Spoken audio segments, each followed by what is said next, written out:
పోలామావాస్య అంటారు. పోలాలమావాస్య కాదు, పోలామావాస్య. ప్రతి అమావాస్య నాడు మధ్యాహ్నం 12 గంటలకి పితృదేవతలు గుమ్మం ముందుకు వస్తారు.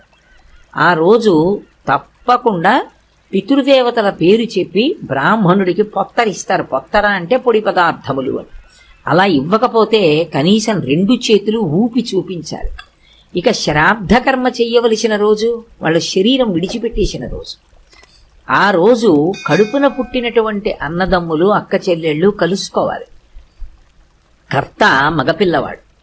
ఆ కారణం చేత వెనక పుట్టిన పిల్లల చేతులు పైకి పెట్టి ఆ మొట్టమొదట పుట్టినవాడు ఎవరుంటాడో వాడి చెయ్యి కింద పెట్టి ఇలా చెయ్యి తిప్పి బొటనవేలు మించి నీరు విడిచిపెడతారు. ఒక్కొక్క దానికి ఒక్కొక్క సంకేతం ఉంటుంది. ఇలా ఇస్తే దేవతార్చన, ఇలా ఇస్తే భిక్ష, ఇలా ఇస్తే పితృకార్యంలో విడిచిపెట్టాడు.